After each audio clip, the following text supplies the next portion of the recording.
श्रीमन्नारायणाय नमः। श्री हरिदासवर्य श्री गिरिराज गोवर्धनाय नमः। नमामि श्री बालकृष्णं यशोदोत्संगलारितं पूतनाशोकयः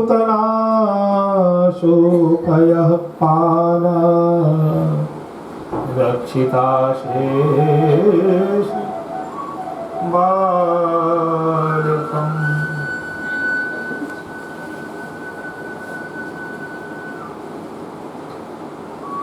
श्री गोवर्धननाथ पादयुगलम्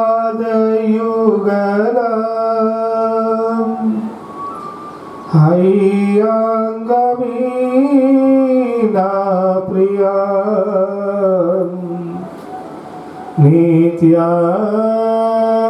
श्रीमथुराधिपम् सुखकरम् श्रीविठ्ठले सम्मुदा। श्रीमद्वारवतीश्च गोकुलपति श्रीगोकुलेन्दुविभूम् श्रीमन्मथमोहनं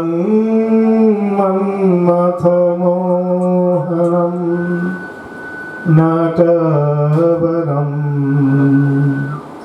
श्रीबालकृष्णं भजे। पुष्टिमार्गीय सर्वज्ञः करुणारसपूरितः श्रेष्ठफलप्रदाता च तस्मै श्री गुरवे नमः। श्रीमदाचार्यचरणं शरणं सर्वदेहिनाम्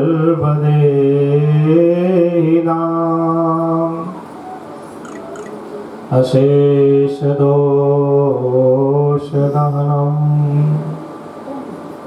मस्तके राजतां मम। श्री गोवर्धननाथ की जय। श्री भागवत भगवान की जय। श्री कृष्ण कन्हैया लाल की जय।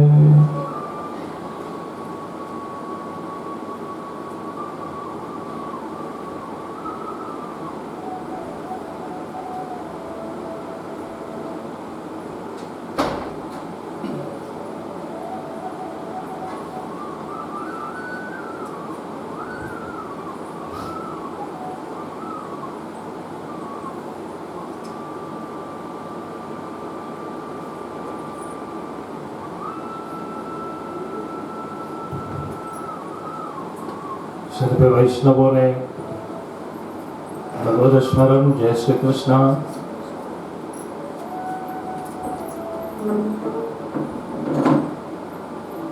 श्री ठाकुर जी की कृपा से, श्री महाप्रभु जी श्री विठलनाथ जी की कृपा से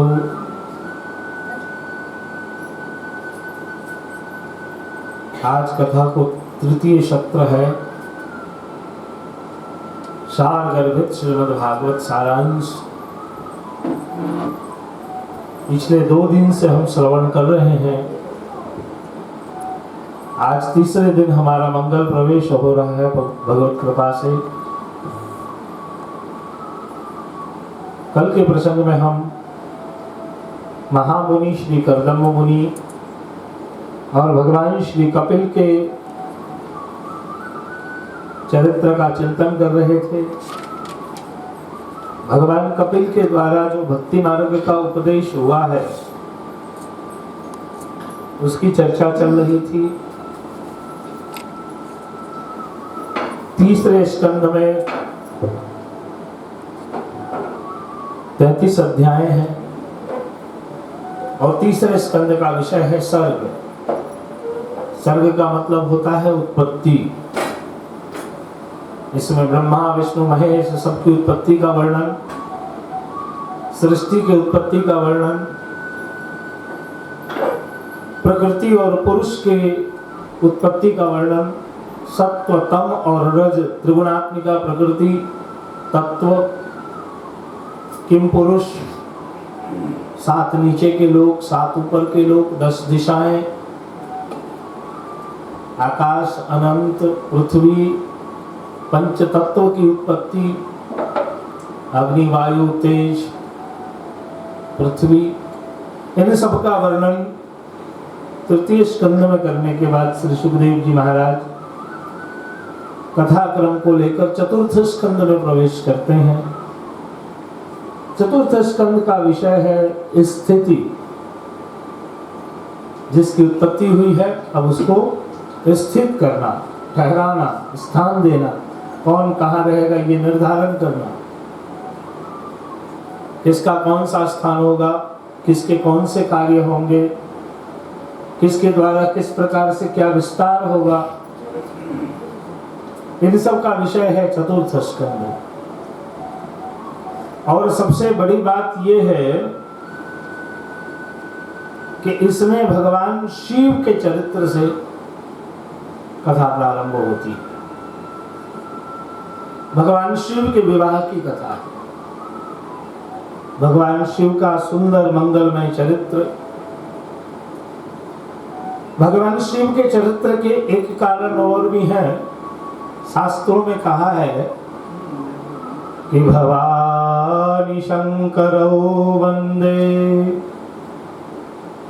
श्रद्धा विश्वास रूपिणो। शिव श्रद्धा के प्रतीक हैं और भवानी पार्वती विश्वास है। और इन्हीं श्रद्धा और विश्वास के बेस पे, श्रद्धा और विश्वास के फाउंडेशन पे भगवान के सारे मंगलमय चरित्र हैं। तो भगवान शिव का विवाह दक्ष प्रजापति की कन्या पार्वती के साथ संपन्न होता है। एक बार भगवान शिव से पार्वती मैया जिद करती है, सती मैया जिद करती है। भगवान शिव चले जाते हैं कुंभज ऋषि के पास।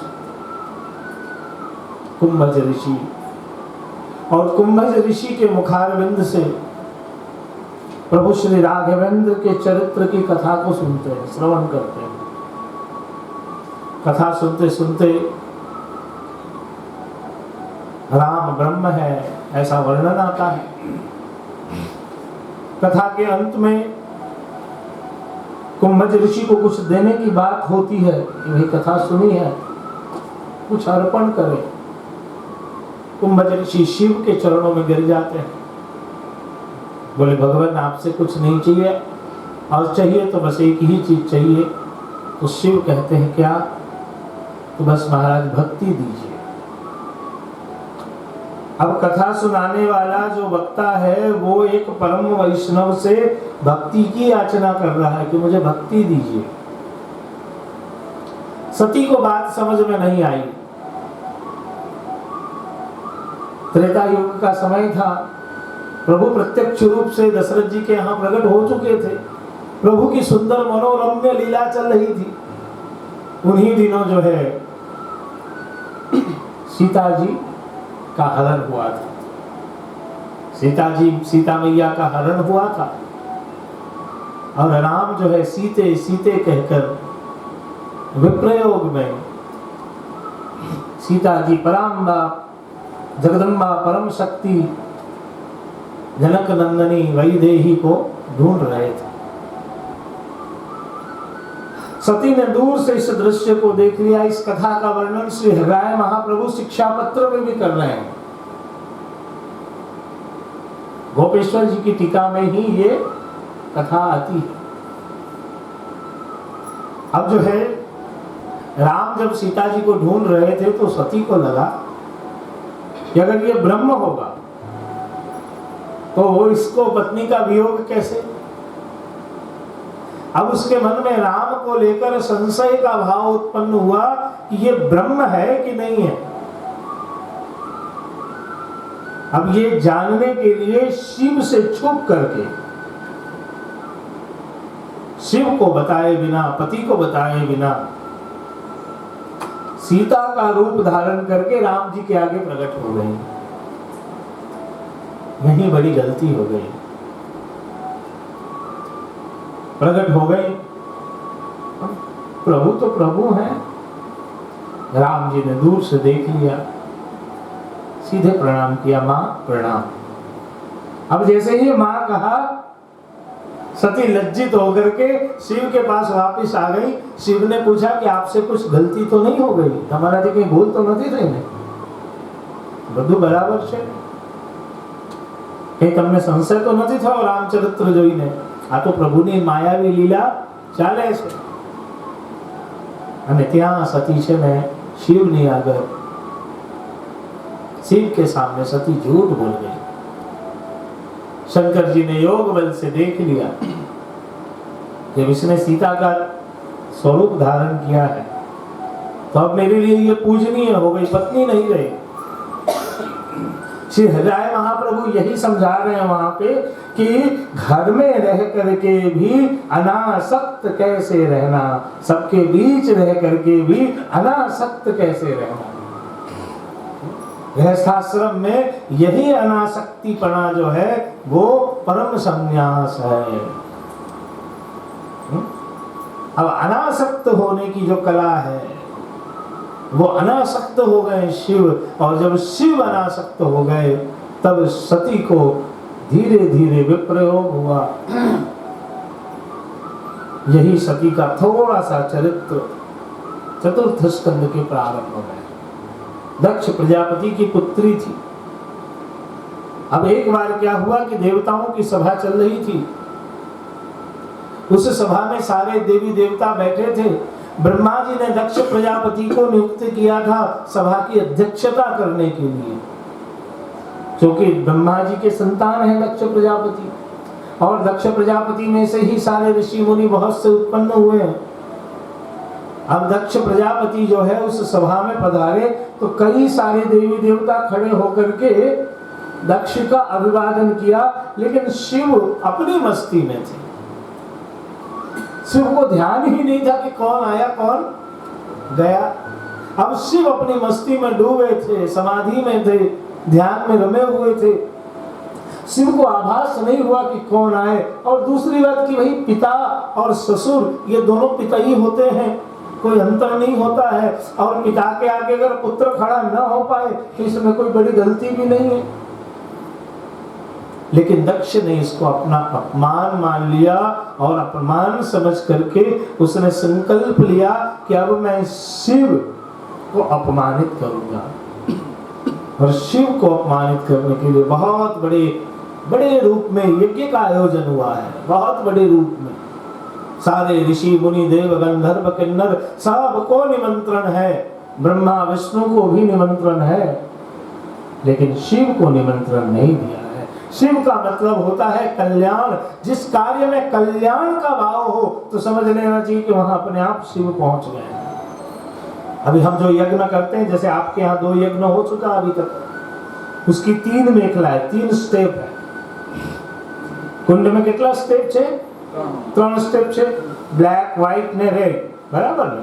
ये 3 स्टेप એટલે શું? એક બ્રહ્માજીનું સ્થાન છે, एक विष्णु का स्थान है, एक स्थान शिव का है। आप कहो कि हम तो पुष्टि मार्ग के शंकर जी से हमको कोई मतलब नहीं। आप भले पुष्टि मार्ग हैं, पर जिसकी जो जगह है महाप्रभु जी ने उनके लिए वो जगह नियुक्त किया हुआ है। वो हमारे आपके चाहने से परिवर्तन नहीं हो सकता। तो जहां शिव का स्थान नहीं होता है उस यज्ञ में कल्याण की भावना नहीं है। शिव का मतलब होता है कल्याण। तो ऐसे भी कल्याण की भावना तो थी नहीं उस यज्ञ में। उस यज्ञ का मकसद था किसी को अपमानित करना। એમાં પછી એવું થયું કે બધા દેવી દેવતાઓને આજ્ઞા કરી કે બધા કૈલાસ થઈને આવજો જેથી કરીને પહેલાને દેખાય। सारे देवी देवता जानबूझ करके कैलाश से जा रहे थे। शिव समाधि में थे और कई वर्षों से समाधि में थे। सती अकेली पड़ गई थी। अब सती का मन विचलित हुआ कि ये सब कहां जा रहे हैं। शिव जी समाधि से बाहर आए। सती जिद करके पूछने लगी। शिव ने समझाया कि जो क्या है नहीं તમારા પિહરમાં જ યજ્ઞ છે અને આપણને નિમંત્રણ નથી એટલે આપણાથી જવાય नहीं। समझा करके मना किया। सती जिद करने लगी कि पिता के घर में जाने के लिए निमंत्रण की तो कोई जरूरत ही नहीं है। सती चली गई, अकेले चली गई। शिव नहीं गए साथ में।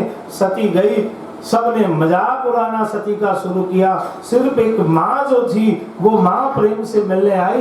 बाकी जितनी बहनें हैं, चंद्रमा की पत्नी, अग्नि की पत्नी, यज्ञ नारायण की माँ, सब के सब यज्ञ दक्ष के जो है 62 कन्या, जिसमें से 13 का विवाह धर्म के साथ, 10 का विवाह कश्यप ऋषि के साथ। कल मैंने सब विवरण आपको बताया था। 27 का विवाह चंद्रमा के साथ। सबने मजाक उड़ाना शुरू किया। तब दक्ष जो है, सती जो है बहुत जोर से क्रोधित हुई और देखा कि इतना भयंकर अपमान है, तो अंगूठे से अग्नि प्रज्वलित किया है और अंगूठे से अग्नि प्रज्वलित करके उसी यज्ञशाला में स्वयं भस्मीभूत हुई है। और उसके बाद जब शिव को जानकारी हुई तब शिव ने तांडव मचाना शुरू किया। फिर चंड, चमंड, वीरभद्र उत्पन्न हुए। नंदी, वीरभद्र ये सब दौड़ दौड़ करके आए। दक्ष के मस्तक को काट दिया और दक्ष के मस्तक को काट करके श्रीफल की जगह आहुति में डाल दी। पूरा हाहाकार हुआ है। सारे देव गंधर्व भागने लगे। विष्णु के साथ शिव का युद्ध हुआ और शिव जो है पार्वती के जले हुए शरीर को लेकर, सती के जले हुए शरीर को लेकर पूरे ब्रह्मांड में विप्रयोग में घूमने लगे। और जब घूमने लगे तब विष्णु ने अपने सुदर्शन चक्र से शरीर को काटा है। और जहां जहां भारत में वो स्थान गिरे हैं वो सब शक्तिपीठ कहलाते हैं। समझी लो कि शक्तिपीठ कोने कહેવાય। એમાં આપણા પાવાપુરી પણ નામ આવે લગભગ, અંબાજી નોર્થ ગુજરાતમાં। तो ये सब शक्तिपीठ है जहां जहां सती का बॉडी पार्ट गिरा है, जहां जहां भी गिरा है। तो इस प्रकार से शांत हुए शिव। बाद में शादी हुई है पार्वती के साथ। सती का दूसरा जन्म हुआ है हिमालय राज के यहाँ। वहीं से श्री गिरिराज जी भी आए। श्री गिरिराज जी भी वहीं से आए हैं। द्रोण पर्वत के सुपुत्र हैं। तो इस प्रकार से बड़ी सुंदर सुंदर पुराणों में कथा है, मंगलमय कथा है। आम जो बाजू ये तो બધા એકબીજાના रिलेटिव, अलग अलग नहीं बताया। तो इस प्रकार से जो है शिव जो है शांत हुए। उसके बाद चौथे स्कंद का विषय थोड़ा बहुत बड़ा है। धर्म की 13 पत्नी, धृति, पुष्टि, क्षमा, मैत्री, आ બધા ધર્મના લક્ષણો છે કે તમે ધાર્મિક છો તો તમારી અંદર 13 પ્રકારના ગુણો હોવા જોઈએ તો જ તમે ધાર્મિક કહેવાને લાયક છો। और उसमें सबसे पहला जो गुण है वो क्षमा है। क्षमा मतलब कि ठीक है किसी की गलती हो गई तो क्षमा वृत्ति हमारे अंदर होनी चाहिए। मैत्री, मैत्री का मतलब प्रेम। कोईनाथी भूल पण थई जाए तो एने बळવાની जग्याए बहु प्रेमथी એને આપણે સમજાવી શકીએ। मैत्री, करुणा, श्रद्धा, दया आ બધા ધર્મના મૂળ છે। धर्म की पत्नी है। और उसके बाद कश्यप ऋषि। 27 का विवाह तो चंद्रमा के साथ हुआ जिसको हम नक्षत्र कहते हैं। अश्वनी, भरणी, रोहिणी, कृतिका, उत्तरा भाद्रपदा, पूर्वा भाद्रपदा, पूर्वा फाल्गुनी, उत्तरा फाल्गुनी, पुष्य, आ બધા નક્ષત્રોના નામ છે। ये 24-24 कलाक में बदलाई जाए, अमुक 15 दिवस से बदला है। तो ये सब जो है नक्षत्र है। तो नक्षत्र भी जो है कौन है? दक्ष प्रजापति की सब बेटी है, मतलब ब्रह्मा जी की पोती है, ब्रह्मा जी की पोती है, पौत्री जन आप देखेंगे। उसके बाद कश्यप ऋषि की 10 पत्नी। तो कश्यप ऋषि की 10 पत्नी में से दीति और अदिति, इन दोनों के यहाँ ही सारे भगवान और सारे असुर, जितने बड़े बड़े असुर हुए, हिरण्याक्ष, हिरण्याकश्यपु, रावण, कुंभकर्ण और शिशुपाल और दंतवक्त्र, ये 6 मुख्य असुर हैं। ये 6 असुर इन्हीं के यहाँ उत्पन्न हुए हैं, एक के बाद एक करके, इसी वंश में उत्पन्न हुए। और अदिति के गर्भ से वामन का जन्म हुआ, उसके बाद मरुद्गणों का जन्म हुआ। तो दीति और अदिति के ही गर्भ से राक्षस भी उत्पन्न हुए और देव भी उत्पन्न हुए। अब बाकी की जो 8 पत्नी है, उन्हीं 8 पत्नियों में से नाग कुल का जन्म हुआ है। खास ध्यान रखो, तक्षक, कर्कोटक, वृकोदर, आ બધા નાગના નામ છે, अष्टकुल અને द्वादश कुल नाग। इन सब के भी जन्म कहाँ हुए? कश्यप ऋषि के यहाँ। फिर कश्यप ऋषि के यहाँ से ही भगवान विष्णु के जो वाहन है, कौन? गरुड़। इसका भी जन्म कश्यप ऋषि की पत्नी के गर्भ से हुआ है। गरुड़ के फिर 2 पुत्र, अरुण और जटायु। तो अरुण जो है चले गए सूर्य की सेवा में, और जटायु जिनका अंत हुआ राम जी के समय में, है ना? जटायु और संपाति, ये બધા नाम मोड़े रखो, बहुत सुंदर सुंदर नाम हो, जटायु और संपाति। और जटायु जो है वो दशरथ जी के मित्र हैं। राम जी के समय में उनका उद्धार जटायु का हुआ। अरे जटायु नो प्रसंग તમે વાંચો, કેટલો सुंदर प्रसंग છે એમનો, कि जब जटायु की मृत्यु हो रही थी, घायल होकर के गिरे थे, तो प्रभु श्री राम पहुंचे। तो प्रभु श्री राम को जब पता चला कि ये मेरे पिताजी के मित्र हैं, दशरथ जी के मित्र हैं, तो प्रभु श्री राम को बड़ी प्रसन्नता हुई और जटायु को सहलाने लगे। राम ने पूछा जटायु से कि अब मैं आपको अजर अमर कर दूं, दे देता हूं वरदान, आपको मैं अजर अमर कर दूं। तो जटायु ने कहा कि नहीं राघव, अब जब आप प्रकट हो गए तो मैं अजर अमर क्यों हूं? बस आपके गोद में मेरा सिर है, और जब तक मेरे शरीर में प्राण है, मेरे सिर को आप अपने गोद से मत हटाना, बस आपके गोद में अंतिम श्वास लेना चाहता हूं। प्रभु श्री राम के नेत्र से अश्रु की धारा बह जाती है।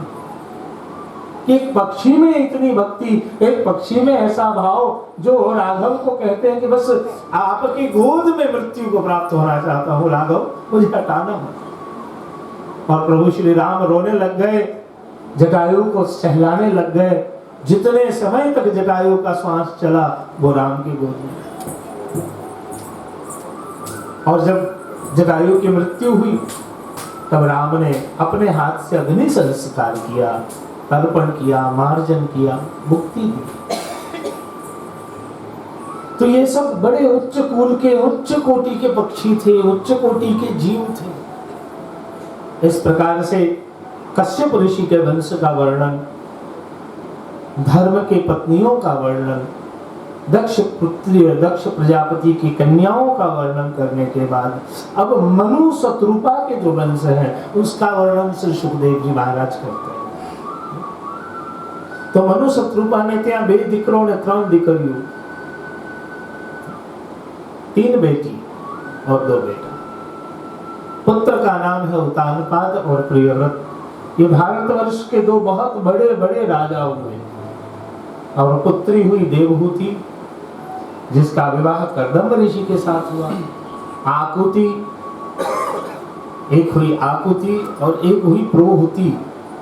ये 3 जो है मनु शत्रुपा की बेटी है। यही मनु शत्रुपा बाद में दशरथ और कौशल्या के रूप में जन्म लेंगे। और फिर यही मनु शतरूपा बाद में वसुदेव और देवकी के रूप में जन्म लेंगे। यही मनु शतरूपा है। इन्हीं को फिर ये तपस्या करने जाएंगे, फिर इनके यहाँ श्री रामचंद्र जी का प्रागट्य होगा। तीसरे जन्म में जाकर के ये देवकी और वसुदेव के अंश में भी इनका जन्म होगा। और ये सब प्रभु की जो जन्म लीला चल रही है, सीता के वियोग में राम का रुदन करना, राधा के वियोग में कृष्ण का रुदन करना, इन सब का एकमात्र कारण नारद जी। આ પ્રસંગ હું ખાસ આપને શ્રવણ કરાવી દઉં જેથી કરીને એકદમ ક્લિયર થઈ જશે। एक जालंधर की पत्नी का श्राप और एक नारद जी का श्राप है। भगवान भक्त ने श्राप आपे ત્યાં સુધી તો સમજાય, પણ ભક્ત ભગવાન ને શ્રાપ આપે એ નવાઈની વાત છે। हमें कौन આપી શકે? तो सबसे पहले वृंदा का श्राप लगा है भगवान। अगर અત્યારે આપણે શાલિग्राम तुलसी ने परणावीए। देव प्रबोधनी के दिन की सेवा बहुत ही सुंदर है। जैसे अन्नकूट भोग धरते हैं वैसे ही भोग का प्रकार जन्माष्टमी की रात्रि में, ध्यान रखो, और ऐसे ही भोग का प्रकार प्रबोधनी की रात्रि में भी है। प्रबोधनी की रात्रि में 4 बार है भोग, 4 बार भोग आवे रात में। वो मंडप के चारों कोने पे प्रभु क्रमशः विराजते हैं। अब जालंधर नाम का एक बहुत बड़ा राक्षस था, उसने देवताओं को भी त्राही त्राही कर दिया, बहुत परेशान हो गए। अब उसकी जो प्लस पॉइंट थी वो थी उसकी पत्नी, पत्नी का नाम वृंदा। तो पत्नी जितनी तपस्वी होगी पति का उतना ही प्रोग्रेस होता है। इसलिए अगर पत्नी ना बन करके धर्म पत्नी बन गई हो तो जरूर उसे सपोर्ट कीजिए, उसे हेल्पफुल बनिए, उसके कार्य को आगे बढ़ाने में मदद कीजिए, क्योंकि वो अपने हिंदू में वाइफ नहीं है, धर्म पत्नी है। पत्नी शब्द का मतलब होता है जो पति को पतित होने से बचा लेवे, वो है पत्नी। जो पति को पतित होने से बचाए, पतित होने से रोके, वो है पत्नी।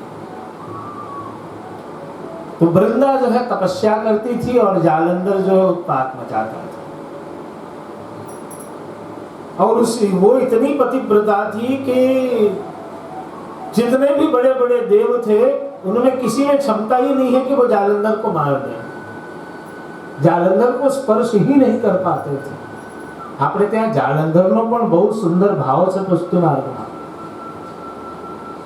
अब जालंधर को कोई नहीं मार पा रहा था। अंत में सारे देवी देवता जो है पहुंचे भगवान विष्णु के पास। भगवान ने सोचा कि ओ इसकी पत्नी इतनी तपस्वी है। अब जालंधर जो है पत्नी को बोल कर गया था कि मैं देवताओं को हराने जा रहा हूं। तो पत्नी बोली कि आप जाइए देवताओं से युद्ध कीजिए और मैं आपके प्राण रक्षा के लिए तप करूंगी। जब तक ये मेरा तप है तब तक आपका बाल बाका नहीं हो सकता है। अब वृंदा बैठ गई तपस्या करने, जालंधर चले गए उत्पात मचाने। अब इधर भगवान को लगा कि भाई इसका अंत संभव नहीं है, तो भगवान ने क्या किया कि जालंधर का रूप धारण किया। भगवान भी तो कैसे हैं भाई, बुद्धि ना स्वामी, गुणों ना खान, અને આપણા પ્રભુને કોણ પાર પામી શકે? जो ब्रजभक्तो ना पार पामी सका है। महाप्रभु जी ने गोसाई जी थाकी जाए हमने समझावी। नवनीत लाल अभी भी सबकी बात मान ले रहे। नवनीत लाल ने समझाओ तो समझी जाए, पर श्रीनाथ जी नहीं समझे। नाथद्वारा में विराजता जे श्रीनाथ जी નું સ્વરૂપ છે તે સર્વતંત્ર સ્વતંત્ર સ્વરૂપ કહેવાય, એ કોઈના વશમાં નથી। छेवटे श्री महाप्रभु जी ने माने तो माने, नहीं तो नहीं पण माने। महाप्रभु जी ने एवी इच्छा थी कि आप घर में बिराजो અને એમની એવી ઈચ્છા હતી કે હું મંદિરમાં બિરાજું, તો છેલ્લે આપ મંદિરમાં જ બિરાજ્યા। અને પહેલાનો પ્રસંગ તો કેવો છે સુંદર કે નવનીત પ્રિયાજી અને શ્રીજી બાબા સાથે બિરાજતા. ઘણા વર્ષો પહેલા બેઉ સ્વરૂપ સાથે બિરાજતા. એટલે બરોબર શ્રીજી બાબાના ચરણારવિંદમાં શ્રી નવનીતલાલ બિરાજે. હવે બેની પસંદ જુદી જુદી. નવનીતલાલને છે ને તે કઢી બહુ પ્રિય છે અને શ્રીજી બાબાને ખીર બહુ પ્રિય. એટલે શું કે હવે રાજભોગનો સમય હતો. શ્રીજી બાબા ખીર આરોગતા હતા અને નવનીતલાલ કઢી આરોગતા હતા. એટલે કઢીનો હાથ છે ને એ બાર નવનીતલાલ ખીરમાં પધરાવી દેતા. એટલે ખીરનો સ્વાદ બગડી જાય વારે વાર.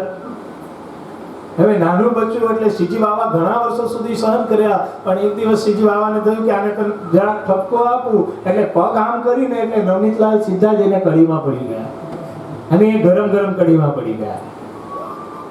પછી તો મંદિરમાં શોધખોળની શરૂઆત થઈ કે ઠાकुर ગાયબ हो गए, ठाकुर जी गायब हो गए. ठाकुर जी तो कड़ी में गिर के कड़ी पी रहे थे. તે દિવસથી નવનીતલાલને અલગ પધરાવવામાં આવે છે. એના સાથે બિરાજતા. ऐसे सुंदर सुंदर मीठे मीठे प्रसंग हैं इन सबके. तो अपने ठाकुर भी तो इतने ही उत्पाती हैं. प्रभु ने जालंधर को रूप धारण कर लियो અને જાલંધરનું સ્વરૂપ ધારણ કરીને વૃંદાની પાસે પહોંચી ગયા. વૃંદાને થયું ઓહો મારા સ્વામી આવી ગયા. એટલે આમ જઈને પગને સ્પર્શ કરી એનો પાતિવ્રત ભંગ થયો અને ત્યાં જાલંધરનું મરણ થયું. હમણાં તો પગે જ પડી કે જાલંધરનું માથું કપાઈને એને આવી ગયા. वृंदा समझ नहीं पाई कि कौन है ये मेरे पति की ये मेरे पति. लेकिन बात वो समझ गई और तुरंत ही श्राप दिया, जाओ आप पत्थर के हो जाओगे. प्रभु तरत ज शालिग्राम बनी गया અને બળીને સતી થઈ અને એના શરીરમાંથી તુલસીનો વૃક્ષ ઉત્પન્ન થયું. એ પછી 11ના દિવસે આપણે બેને પરણાવીએ. तो एक तो जालंधर की पत्नी का श्राप और एक श्री नारद जी का श्राप, उसकी कथा हम आगे ले लेंगे. इस प्रकार से प्रभु के अवतरण हुए. तो सुखदेव जी महाराज कहते हैं कि राजन ये जो चौथा स्कंद है, चौथा स्कंद में 26 अध्याय हैं. चौथे स्कंद में 31 अध्याय हैं और 31 अध्याय में सबसे पहले शिव चरित्र और उसके बाद दक्ष का यज्ञ और दक्ष यज्ञ के बाद ध्रुव जी का वन गमन. महाराज उत्तानपाद की 2 पत्नी, एक का नाम सुरुचि और एक का नाम सुनीति. सुनीति के पुत्र का नाम ध्रुव है और सुरुचि के पुत्र का नाम है उत्तम कुमार. एक दिन का बड़ा मीठा प्रसंग है. बच्चे तो आपस में खेलते ही हैं और अबोध होते हैं.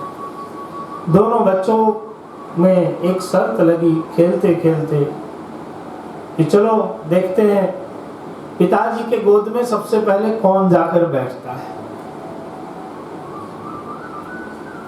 अब नाम से गुण का भी पता चल जाता है. सुनीति, जिसकी नीति अच्छी हो वो सुनीति है और जिसकी रुचि अच्छी हो वो सुरुचि है. सुरुचि ने खाવું પીવું હરવું ફરવું ફેરવું ને તૈયાર થઈને બેસવામાં વધારે રુચિ. અને સુનીતિને કે ઘરમાં કોણ છે કોણ નથી, શું છે શું નથી, આખી ઘર ગૃહસ્થીની સંભાળ રાખે, આવેલા અતિથિઓની સાચવણી કરે, બધાનું ધ્યાન રાખે, પછી ઠાકોરજીની પૂજા સેવા, જપ પાઠ, બ્રાહ્મણોનો સત્કાર, ગો માતાનો સત્કાર થાય, ઘરમાં સંસ્કારોની સાચવણી થાય, એ બધાનું ધ્યાન રાખે તે સુનીતિ. અને સુરુચિને કઈ મતલબ નહીં. એટલે કામવાળી બાઈની જેમ સુનીતિ ઘરમાં કામ કરી કરીને અને ભગવત સેવા કરતી અને સુરુચિનું એક જ કામ તૈયાર થઈને પતિની પાસે રાજ્ય સિંહાસનની બાજુમાં પટરાની બનીને અને બેસી જાય. બે નાના નાના છોકરાઓ રમતા રમતા બેમાં સર થઈ, હાલો આપણે દોડીને બાપુજીની ગોદમાં ખોળામાં જઈને બેસીએ. એમાં ધ્રુવજી જરાક મોટા હતા, સંસ્કારી પણ હતા, સંસ્કારી માના દીકરા હતા. બે દોડવાની શરૂઆત કરી. દોડતા દોડતા ધ્રુવ આગળ પડી ગયો અને જ્યાં પિતાના ખોળામાં બેસવા જતો હતો, सुरुचि खड़ी हुई. सुरुचि ने ध्रुव को खींच दिया और उत्तम कुमार जाकर बैठ गए और ध्रुव को खड़ा कर दिया. ध्रुव अपने पिता के गोद से वंचित हो गए. जब पिता के गोद से ध्रुव वंचित हो गए तो ध्रुव को बड़ा बुरा लगा. ध्रुव ने सुरुचि को, अपनी माँ को पूछा कि माँ आपने मुझे क्यों रोक दिया. माँ कहती है कि इस गोद में इस राज्य सिंहासन का जो उत्तराधिकारी है वो मेरा पुत्र है, सुनीति का बेटा नहीं हो सकता है. ध्रुव जी ने कहीं समझाયું नहीं. પેલો ઉત્તમ કુમાર પિતાના ખોળામાં રમવા लाग्યો અને ધ્રુવજીએ દૃષ્ટિ કરી કે મારા પિતાનો નીતિ, મારા પિતાનો ભાન, મારા पिताનો धर्म નથી. कम से कम उतानपाद को चाहिए कि नहीं दोनों मेरे बच्चे तो दोनों गोद में बैठे. लेकिन महाराज उतानपाद भी इतनी स्त्री आसक्त हो चुके थे, स्त्री में इतनी आसक्ति हो चुकी थी, मोह से ग्रसित हो गए थे कि सत्य और असत्य का भान नहीं रहा. ध्रुव जी रोते रोते पहुंचे, अपनी माता सुनीति के पास पूरी व्यथा सुनाई. माँ भी रोने लग गई. माँ बोली बेटा, जब भगवान चाहेंगे तो तुम पिता के गोद में बैठ जाओगे. जिस दिन गोविंद की कृपा होगी उस दिन तुम पिता के गोद में बैठ जाओगे. बाल ध्रुव के मन में ये भाव बैठ गया कि कोई भगवान की मर्जी के बिना मैं कभी पिता के गोद में बैठ ही नहीं पाऊंगा, मुझे पिता का प्रेम ही नहीं मिल पाएगा. तो ध्रुव ने पूछा कि माँ एक बात बताओ, भगवान मिलते कैसे, भगवान कहाँ मिलेंगे. माँ कहती बेटा भगवान ऐसे नहीं मिलते हैं, भगवान को ढूंढना पड़ता है. भगवान को प्राप्त करने के लिए तप करना पड़ता है. कारण કે ત્રેતામાં તપનો જ પ્રકાર હતો. ત્રેતા પહેલા સતયુગમાં તપનો પ્રકાર હતો, ત્રેતામાં યજ્ઞનો પ્રકાર હતો, પછી દ્વાપરમાં પૂજનનો પ્રકાર છે ને કલિયુગ કેવલ નામ ધારા સુમરી સુમરી નર ઉતરહી પારા. એટલે હું દરેક જે ભારતના અતિ બુદ્ધિશાળી વર્ગ છે, અતિ બુદ્ધિશાળી વર્ગ, એ લોકો યોગામાં અને મેડિટેશનમાં બહુ વધારે ધ્યાન આપે. ત્યારે આપણા મોટા મોટા સંતો એમને કહેતા હોય છે કે આ યોગા કે મેડિટેશન છેલ્લે કામ નહીં આવે, છેલ્લે આ જ કામ આવશે.